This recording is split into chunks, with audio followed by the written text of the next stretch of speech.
Turn that camera around. Hey, there we are. Hey, been a week. I forget when the last video, probably last Thursday, last Friday. Let me get situated here. All right, so uh, what are we doing? Dave Knight here at Dave Knight Trading. Thanks for watching. Thank you for being here. Want to do a video. It takes as long as it's going to take, obviously, and then we're going to or my wife gets home and raises that garage door, then we'll just have to cut it off. I want to say hello to everybody. Why is day trading so hard, right? Two main reasons why day trading is so hard. See what's stopping you from succeeding. This information is taken from a trader that I just did a search on. Actually, I did a search on One Good Trade. Nick, if you're watching this, and I'm going to most likely. I had a copy of the book on this one thing. It was a PDF file, and I was reading through it, and then it locked it up. So I kind of I got to wait to get it now. So I was on read the first chapter about all the different traders. I've known of SMB Capital for a while now. I just haven't done anything with them. I know that they've created a lot of, well, I shouldn't say a lot. They've created some really good success stories with some of the traders that they've brought on. All right, so key synopsis point of this talk today. Trading only becomes easy after years of hard work, perseverance, and training. Um, well, that's it's a true statement in some ways. I mean, there's things. All right, hold on. Let me double. Uh, so we might have some bad storms that are causing some problems. Um, all right. So anyway, why is day trading so hard, and what can you do to be successful at it? If you're asking yourself why day trading is so hard, it's actually a really good sign. Believe it or not, it's not a cash grab. You're in a position actually to overcome the hurdles to success. Um, Far too many traders dive into the markets under the assumption that day trading is easy. It rarely ends well for these individuals. Some of them might get lucky, but eventually it all comes tumbling back down. All that's required to place a trade in the market is the click of a button. Isn't that true? A click of a button, right? So clicking your mouse or whatever to get involved in the trading. Now, my wife's getting home, so I won't have to move to my office. So let's go take a walk. Taking a walk. And I'm going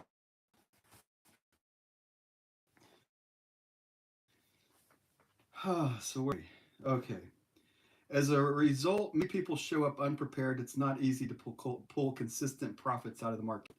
Merely trading and being a consistently profitable trader are two entirely different things. So, day trading is a skill based peak performance endeavor. Many treat it like a gambling, they fail. The one that succeeds put in tons of hours developing legitimate trading skills.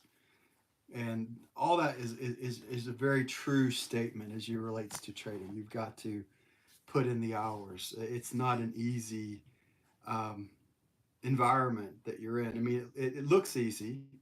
You know, I mean, you can look after the fact basically and say, oh, I could have done this and I could have done that. The woulda, shoulda, coulda, right?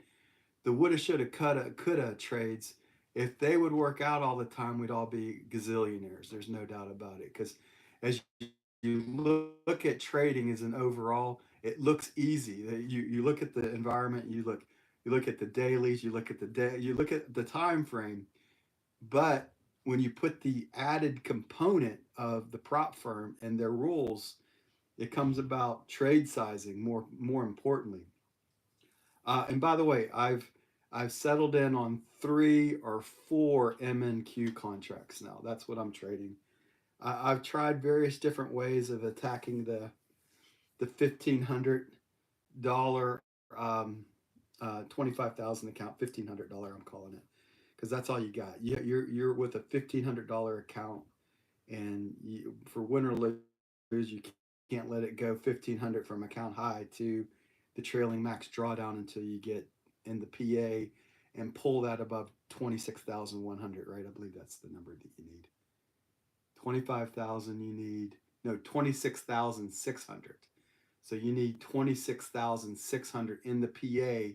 Now, if you get to 26,500 in 7 trading days, like they right now, they have this 1 day pass, but I've got away from the 1 day pass. I'm not caring about the 1 day pass. That's not important to me.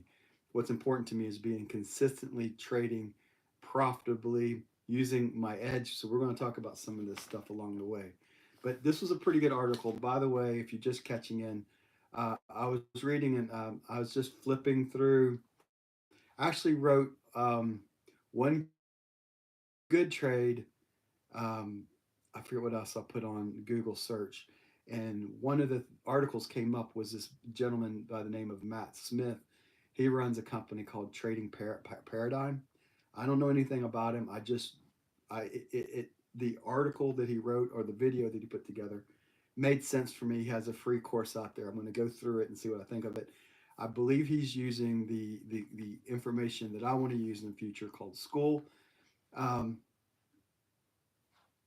but until I can successfully, bottom line, I'm not selling shit until I get my shit together.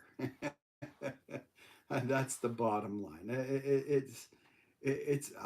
I'm dealing with my own personal hell at this point, trying to get one EA to PA and then keep that PA to get a payout, and then go to two. I mean, that's you got to be successful with one before you can move on to trading two. Eventually, I'd like to have 5 accounts or 3 to 5 accounts working, um, pulling out, in this case, $1,500 a pop. Two pulls out three pulls out 4,500, so forth and so on. 6,000 on four, 7,500 on five a month. So the goal is to get to 10,000 in withdrawals. Is that right? 15, 30, 3,000, 4, 6, 9,000 would be eight. So that's close enough. So eight.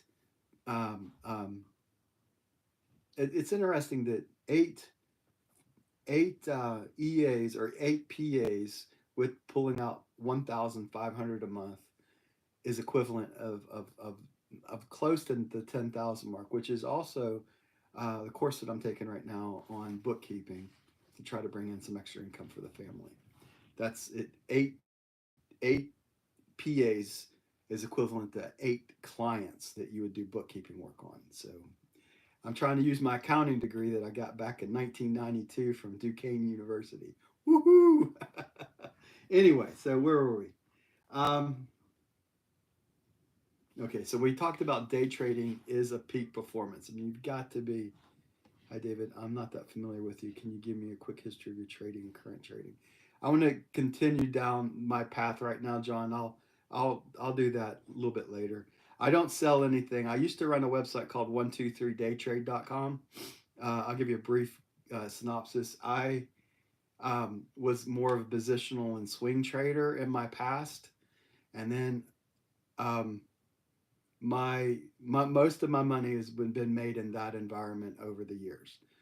Uh, to the detriment, I got involved in the prop firms about now it's going on. This is my 10th year, and I've had some good years and some bad years, and some. But I've only pulled out at Apex, which are where I'm at right now. I've only pulled out $1,500 over. This is my third year with them, so obviously I spent more than I've made with them. Um, I've reduced myself to the $25,000 contract, but when I was doing 1, 2, 3 day trade, that's where a lot of where I've been trying to see if I can get up my chat to come up here. All right, cool. There's my live chat. All right, so I've got some people here today, so feel free to I'll keep my eyes on the live chat. So I don't get um, So I don't lost. Let's move on. Then I'll look at the questions in a second. If you know me by now, you know I can get lost in a hurry. That's the ADD talking, right? All right, so Matt Smith talks about the psychological, and this is nothing new under the sun. Everything he said, we all know if you've been trading long enough. The psychological component. The psychological is the difference between trading success and failure.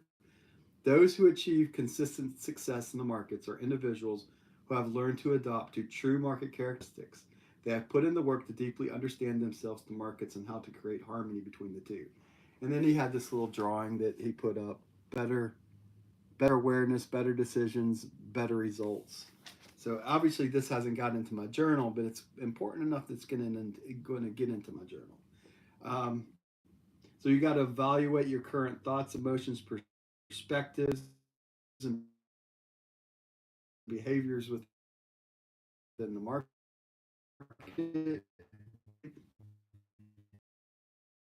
Three, achieve awareness and self control.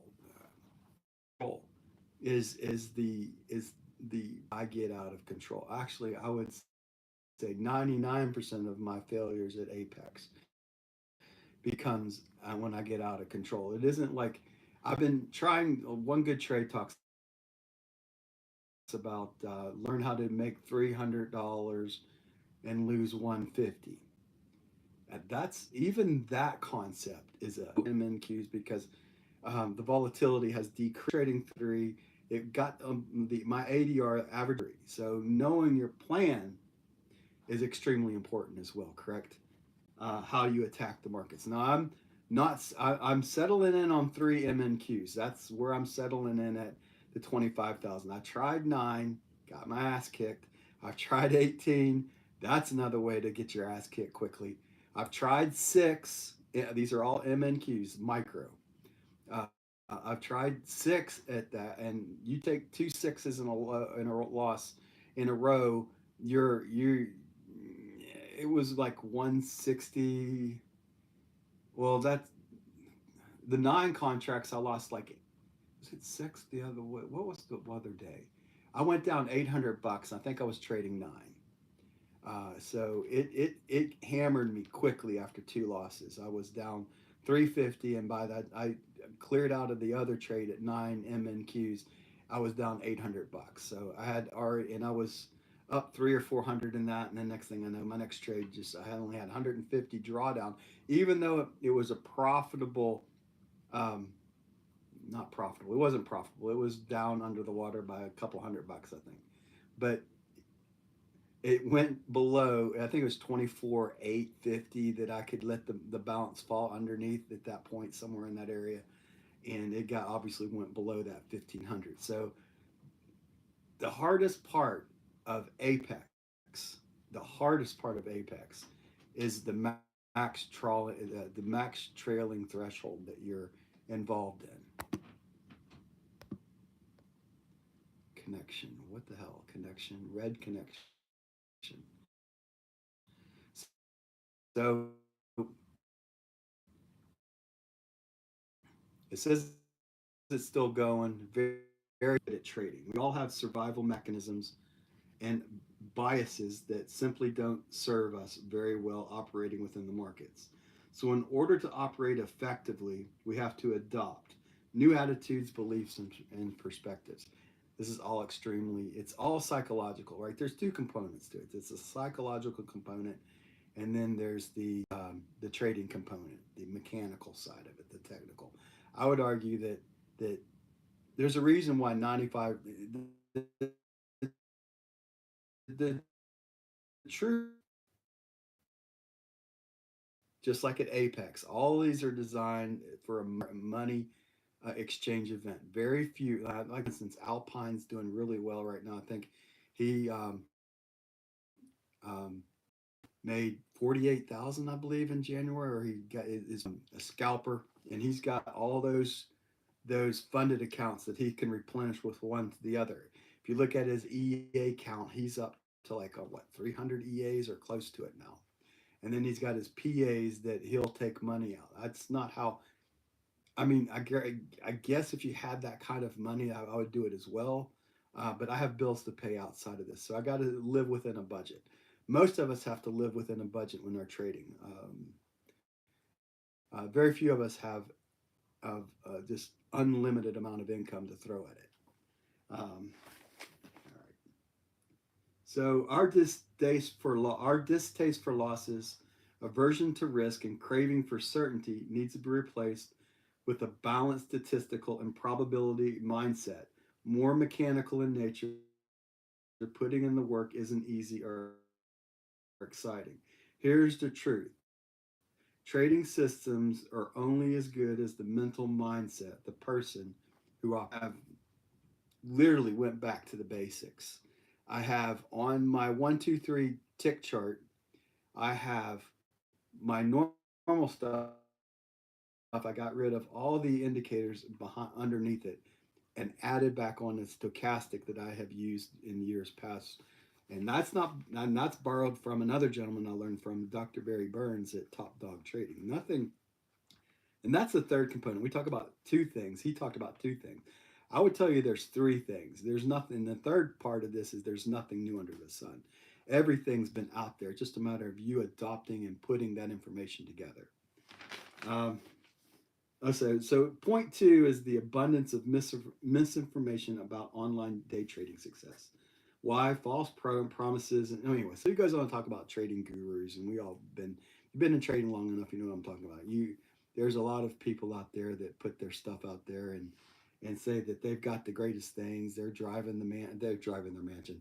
They're driving their cars. They got their mansions. They got their boats. This guy's is going to one dude in Florida. I'm thinking of right now. He makes more money um, as an affiliate marketer than he ever does as trader. And I don't feel comfortable doing that. That here I am trying to show you how to trade online, and the money that I'm making, or if I was in this environment, if I was successfully doing it, that's one thing. Meaning that I'm taking EAs to PAs, I'm holding on to my PAs, and I'm making those PAs pay. Um, I believe Alpine's doing it from what I see of him.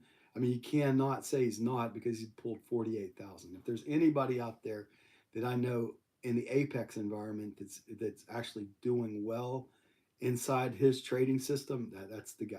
Definitely, he's a young whippersnapper that's figured out Apex, and God bless him. I'm happy and proud for him. Nutty Bar is another dude out there that's trying hard and I like to sit in his stream sometimes because he was where I was years ago. But he's got God damn. I wish I never got into these prop firms. I'm probably the prop firms have been tough. Top Step was a lot easier than it was. I don't know what their rules are now. I don't really care. I don't follow them. I got thrown out. So be it.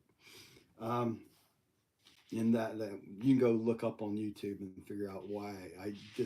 I don't hate them. Don't get me wrong. I just am not. I don't like the way that their hamster wheel works, or maybe it's different now, but I haven't looked at it in 3 years now, so I don't know. Um, so, what is a trading guru? How to identify the real gurus among the fake gurus? And he goes on to talk about mansions, cars, showing um, more on that side than the day trading side of it. I don't know. I mean, there's some guys that's done very well, and they've showed that kind of environment, and it's each their own. But there's so many different people out there. You got to be very careful with that who you put your fishing line to, for lack of a better way of thinking, and then you're hooking out there and you're trying to find something that's going to stick and something that's going to work for you. No technical signal always works 100% of the time. There's no holy grail to trading. Um, Paul Tudor Jones said something that I believe is extremely important. He says that trading defense is 10 times more important than offense. Think about that. Paul Tudor Jones of Tudor Investment Management, I believe that's his name. Anyway, Paul Tudor Jones. He's done extremely well over his career. I think that we're covering. Did I cover everything on this page? Most gurus simply sell dreams. It's certainly possible to achieve financial freedom through trading, but it's not passive or immediate success. It takes hard work. Trading only becomes easy after years of hard work, perseverance, and training. Now, I won't say it takes years. Obviously, the prop firm environment has been my nemesis, but being a consistent positional trader or swing trader, you can be successful in a 30% win rate. There's no doubt. I've proven it 30, 35%. So be, you can win when you're taking three trades out of, if you win three trades out of 10. The reason is that you're taking, on your winning trade, you should be taking out a hell of a lot more than your losing trades. Um, it's very difficult to do inside the prop firm environment when you got, especially at Apex, when you have that max trailing drawdown coming behind you. Now, trading four contracts at MNQ, that equivalates out to $2 a point, correct? Or a tick, excuse me, $2 a tick, $8 a point. So if you're trading three MNQs, it's $1.50 per tick, and that's $6, right? 3.53, 6, 4. Yeah, $6, right? 2, 4, 6, 8. $6 a point on three. So there's a $2 difference between each MNQ that you. So when you think about it, trying to get $300 of profit, like One Good Trade talks about. I can't think of the dude's name. S. Michael, I think, is his first name. Um, so your first overall goal, which I struggling with right now, I've already proven that I had to get to the point where I'm comfortable with taking the losses. At 3 and 4 MNQ contracts, I finally found a place that I'm comfortable taking losses, and hopefully I don't hit the button 2, 3 times, and the next thing, instead of trading three, I hit it, or four, I'm trading 12. I'm hitting four, I'm in it 3 times, 4, 8, 12. I caught myself the other day losing on four and then hitting twice to go 8. Um, I've got to trust that if one trade setup doesn't work, there's going to become another one down the line. Um, it's easy to reverse and add to your position size. So you reverse, you say, well, okay, the up didn't work. I'm going to reverse and I'm going to add one more to make up for that loss. It sounds okay, but in logical thought, the only thing you've pretty much done is martingale, right? The martingale at the casino. In other words, the martingale strategy says that when you lose, you add and you add and you add. What happens when you martingale something? One turns to two, two turns to four, four turns to eight, and eventually, especially at an environment like Apex, if you overtrade and get to 24 or 30 or 36 contracts, which I've done, um, inside a $1,500 account, even 36 contracts at 50 cents a pop, or 30 contracts at 50 cents a pop, is $15 a tick. All of a sudden, it doesn't take a rocket scientist to figure out you can't, that market can't move uh, very far against you to knock you out. Especially, you can be winning on your trading session and be slow on moving your stop behind it because the market goes up and all of a sudden it falls like a rock, right? Next thing you know, I've had accounts like that. It's going up my way and then it falls quickly against me and I can't move my stop up quick enough to capture that. And next thing I know, I'm in 30 contracts, and the next thing I know, I'm locked out of the freaking account, even though I'm up $1,200, right? It goes against me 1,500, and next thing I know, and that's what happened to one of my accounts. I was up 1,200. I was adding contracts. It was going my way. I was adding like I do as a positional trader, adding contracts into size as the market's moving with me, one way or the other. The market's moving, right? So I'm doing my thing, and next thing you know, it slams down, and bam, I'm knocked out. All of a sudden, I lost $16.70. Not a huge amount because I had a 90% on it. I used that 90% discount. Now you got the 80% discount. So that works out to be what, $29.70, I believe now, to Monday. Right now, the only thing I got in my account is one EA. I've got two EAs sitting at admin, meaning that they've lost, and I've got one that I'm working on, and that's all. Um, I find myself that I've got to work on my discipline, and until I can get, and so I'm working between EA 145 and the sim account, trying to take the sim extremely serious now because and throwing out a lot of the stuff that I have done to be successful as a positional trader. I mean, I have my max trade because I know that I can make money in that environment. The problem that I run into, I'm not scared as a positional trader taking a $1,500 loss or a $3,000 loss because I'm looking to make a lot more on that win when it does come in 10, 12, $15,000, whatever that number is. So, like Paul Tudor Jones talks about the 5-to-1 ratio. Now, you can't, I've worked the numbers and crunched them as much as I could. I got my blackboard over here, whiteboard, and I tried to crunch numbers to try to figure out 5-to-1. Right now, what I can tell you when I'm trading three, I'll just give you some numbers that I've worked through right now. I think that I go in 25 and 50. And I'm not trying to take so my risk, I got two contracts going off at 25 ticks, one contract going off at no greater than 50 ticks. So the two the two $25 ticks, you can figure out the math of that. I don't want to get my calculator out. On the other side of that, I'm going 60 and 120, or excuse me, 70 and 120 right now. I think that's the numbers I worked with today, 70 and 120. So taking two off at 70 and taking the other one off at 120, if I can get it. So then you can figure out it's about 2-to-1. I'm hitting, if the 25 gets hit, I'm hitting close on the other one. Usually that 25, it runs quickly and hits the other one too. So that 50 tick difference doesn't really make that much difference as it relates to it's taking one contract at 50 cents, 25 ticks. Figure it out. Like, what's that? 10, 12 and a half dollars, right?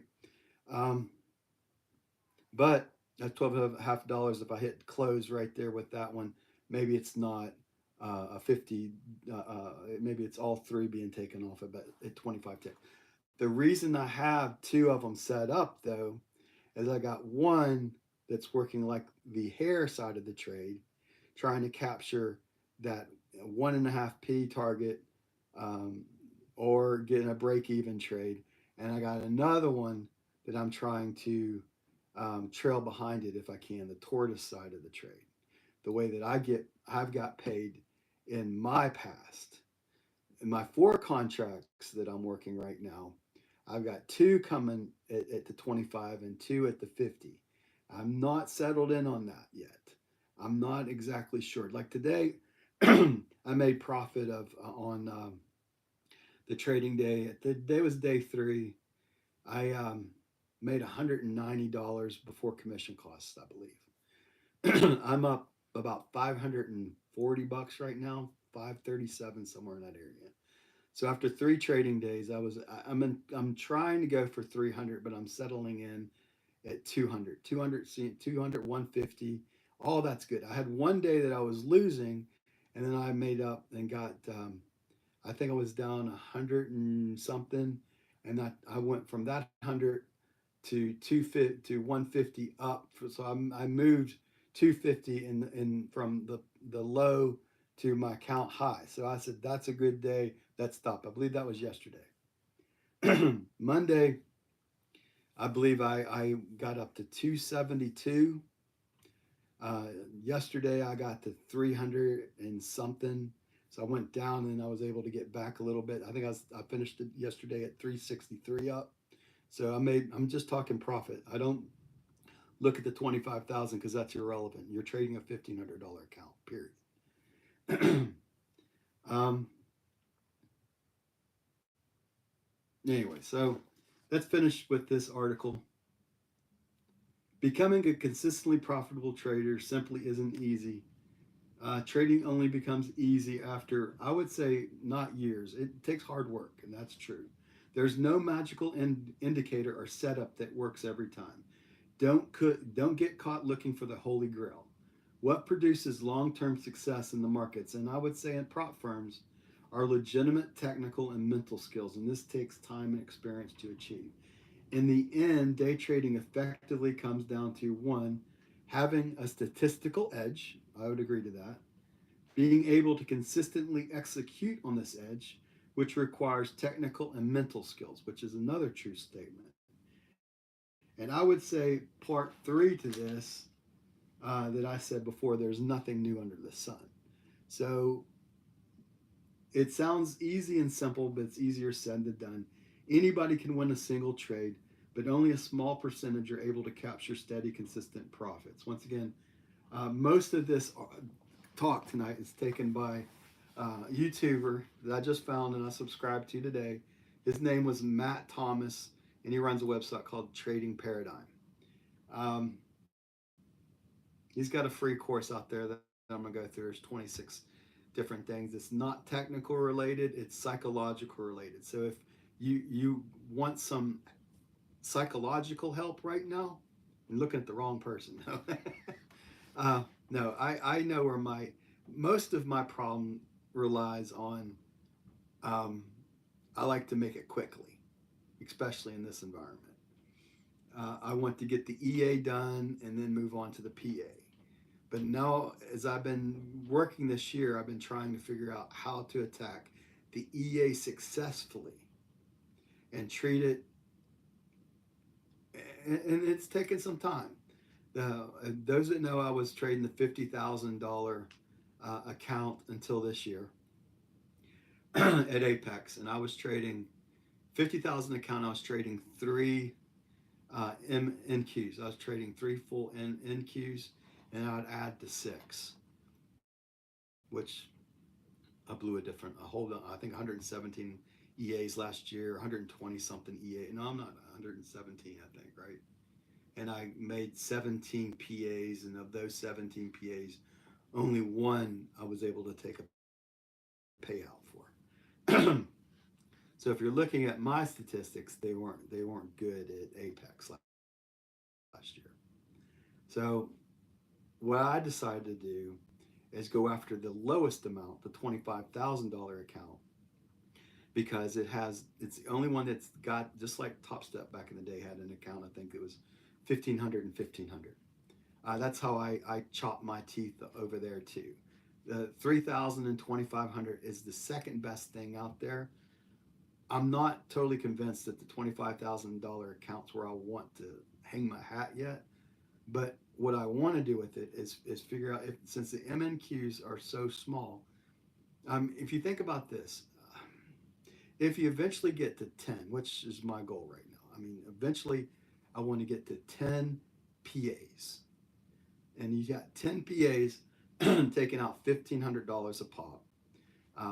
And maybe you got half of them working 1 month and the other half of them work the other 10. So you're working five in the first half of the month for its 10 trading days, and you're working the other 10 for the other 10 trading days. So you're trying not to blow them all at one time, or five and five. So you're not trying to blow them all on trade copier at some point all at one time. You still got five left, right? If you blow five, man, that'll be a sucky day, right? I know that Alpine, I think, only trades 2 to 4 at one time. So that's might be where I hang my hat too, 2 to 4. Um, so that way you don't run everything in one trading session. Because let's just put it bluntly, if you got trade copier going, a replicator, or whatever the heck you're using at this point, and you got 20 PAs, and it goes against you on one trading day, you can have a really, really bad day. You think losing one or two or three PAs is bad? I can't even imagine the pain that would be if you lose 20 PAs in one day. But maybe you have the EAs ready to go and you just have to buy the other ones behind it. I guess that's the only way you could go at it. So you got 20 PAs and you got 20 EAs ready. All you got to do is pay for them all, and boom, off you go again. But If you think about that, I mean, it's painful enough losing one EA or one PA. Like I said on my PA, my only PA I've had this year so far, I got to day 6 before I blew it up. Um, and I got that account up to, I think, 1,300 and something. I got within, and then I overtraded it, over leveraged and overtraded it. I had 6 contracts on, I believe, or I think no, I hit 18, right? I hit 18 contracts. What a stupid shit I was. Next thing I know, my first trade, I think I was down. I had 9 contracts. I was down 300.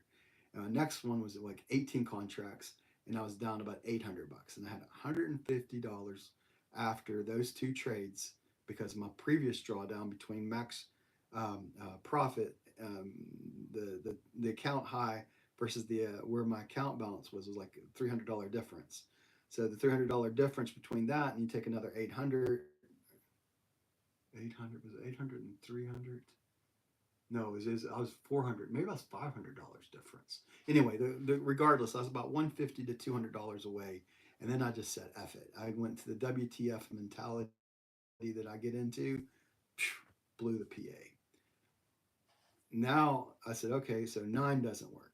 Then I started working with 6, and then I went from $25,000 account. I went trading 6 and adding 6 more to 12. Not so hard, but I can go 3 and add 3 more to get to 6. That's part of my trading plan. Part of my trading plan is only one martingale.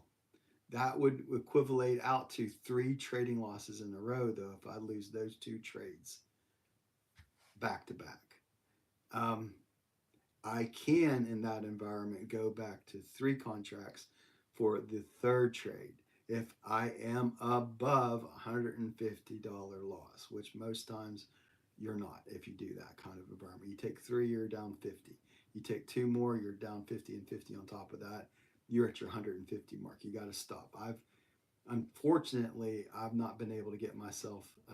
I was testing things out, and 140 EA 147 and EA 148 um, didn't do what I need to do. Period. Um, let's see my live chat here. Let's go through this. See if we have any questions or comments. I don't know if John's still on. John, if you're still on, let me know the history of my trading.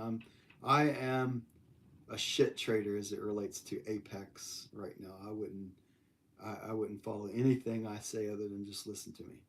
Um, Maybe someday I'll get my shit together. Factory Direct Modulars. I forget who that is. I know who you are. Yes, yes, yes. I'm currently slow walking 5 PAs to the 54,000 level. That's awesome. 3 days in and 51,000 up. Patience is the only way I've ever gotten funded. True statement. You got to know your own mental limits. This is where it is right here. You can have, well, if you don't stop on a losing day and you just allow the market to dictate to you instead of you dictating to the market, like we said before, Paul Tudor Jones talked about the most important thing, right? Defense in trading. Defense is 10 times more important than offense. I mean, and that, in a nutshell, is how to be a better trader just in itself.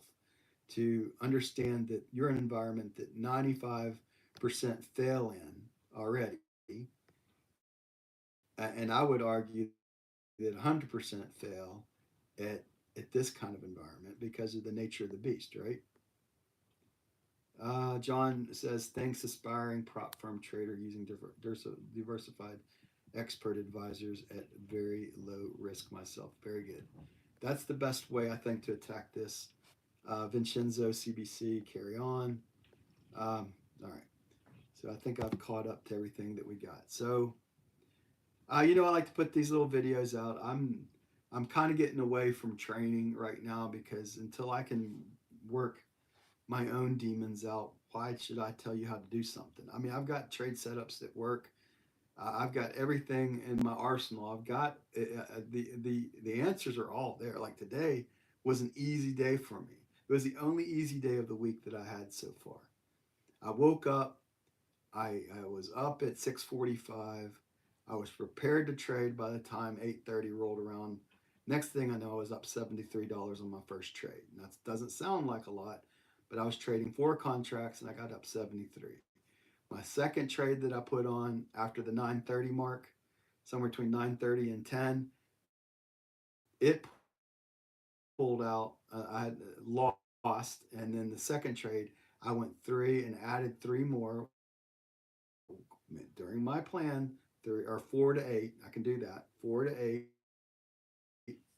because we're in lower volatility right now, and that one pulled out, and I ended up at $190 positive, and I took another short. So both of my wins today were short trades.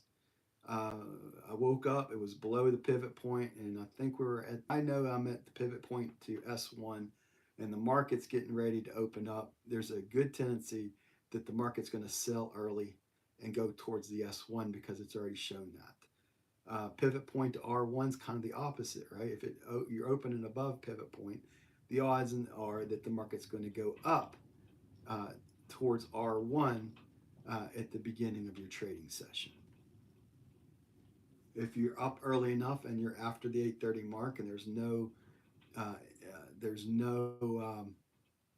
um, economic reports to worry with after the 8:30, after it kind of cleans up a little bit, then you can. I think I traded my first trade at 8:45 today, 15 minutes after the 8:30 reports. I think there was some 8:30 reports today. I'm not exactly sure. My memory goes every so often, but yeah, that's what the the beautifulness of where I live right now. I'm able to just wash it out of my mind, and then the next day it's new, and I don't worry what happened yesterday. I go to sleep and sleep the night. I don't worry about what happened. I get mad. Trust me, I get mad in a session. My wife can attest to it. There's 30 minutes to an hour after I lose and blow shit that I'm ready to throw things around. I got my stress balls and all other things that I go outside, take a walk, whatever the heck I got to do. Usually, when I settle down, I take the dogs out and walk and whatever. But sometimes it takes longer than others to settle down after a losing session. But that's the nature of the beast that you're in. Trading is I like to say the easiest, hardest money you'll ever make, for better or worse. And that, in a nutshell, is my little chit chat tonight. It's 45 minutes almost. This is probably my only video of the week. Maybe I'll throw something out on my computer if I think of anything that I want to talk about on Friday this week. Hopefully, knocking on wood, I'll continue to move this EA 145 into the PA. Then if I once I get that PA, I'll have another EA that I'll add on. I'm concentrating on the PA to get it to the point where it can get a payout. Bottom line, maybe I get, but not worrying that I have to make a certain dollar amount any given day.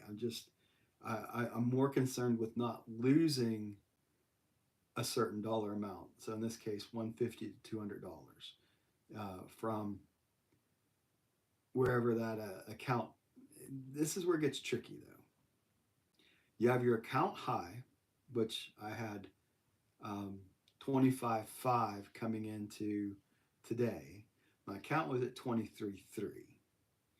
I made a new account high today at 25.5 something 70. Here's where it gets tricky. Where do you count the 150 to 200? Because once again, you have two things you got to concern yourself with at Apex. One is where's your account high? How far are you from that account high? Like I think I was at 1330 today, if I remember right. One of the things I do is I take the account high, less the account, where my account balance is, less the threshold, and know where that drawdown can be. So my 150 to 200 starts at that, whatever that balance is. So if I would lose, in this case, if I would have lost today, I would be down physically about $500 because the 200 and well, excuse me 350, 350 to 400 after commission cost and slippage and all the other stuff that you got to worry about. So I would have probably been down after three trades losers, 350 to $400 on the trailing max drawdown to account high, meaning that I would most likely only have what was that for $1,100 to work with against max trailing and drawdown. That is why it is so important to understand your risk. Your risk, I guess this is the probably, if there's anything I can leave with you right now, as you're trading at Apex or any of these prop firms, you've got to control the risk component. You've got, I mean, MNQ is a blessing, but it's also a curse as well because the curse side of it is you're only making like 50 cents a tick and $2 a point. That sucks when you're used to making, like I came from the ES, the Russell, crude oil, $10 a tick, pulling $1,000 out in the trade. So, um, and my environment was trading CL as a positional and swing trader and having 10, 12, $15,000 days. Um, and I tried to take that environment and that side into, um, but 10 years later, going after the prop firms, these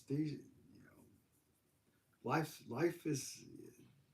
I've debated about just opening up. You know, that it doesn't matter. I'm locked and loaded right now. I want to figure out the nugget, the nut that is the prop firm. Bottom line, when you're trading at these prop firms, you've got to understand your risk. You got to understand that defense, once again, is 10 times more important than offense. You've got to take it slow and steady.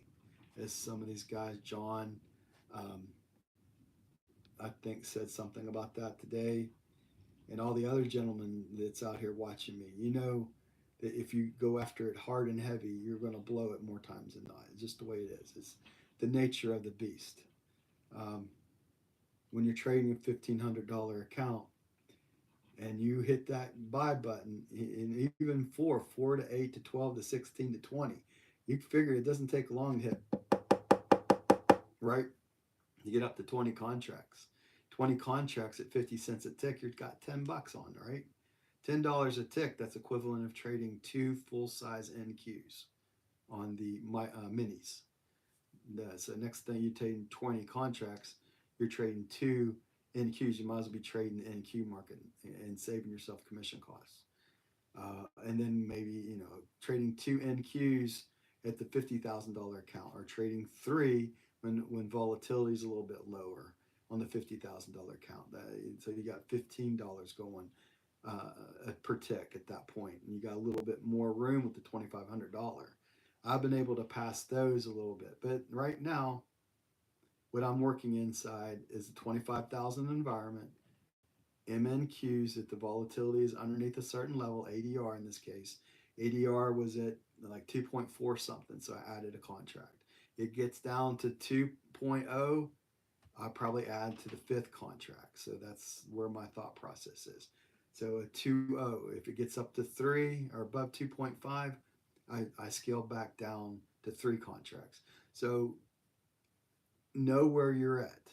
If it goes up to 3, I might have to only trade 2 MNQs and not 3. Um, so that's where it is, because when the environment is extremely volatile, it's easier to lose money quickly. All right, I guess that's my talk for the day. God bless you all, each and every one. I wish you all the best in your trading success. We'll have another talk a week or two from now. I just sit down with this chit chat away. This is what I read today to you guys and went through is important enough to put in my trading journal. That's how important it was to me. Hopefully, you found some value. Give me a like, give me some love. We'll see you on the next video I put together. It's Dave Knight here at Dave Knight Trading. Thanks for watching. Thanks for being here. I'll see you on the next video I put together. Bye for now.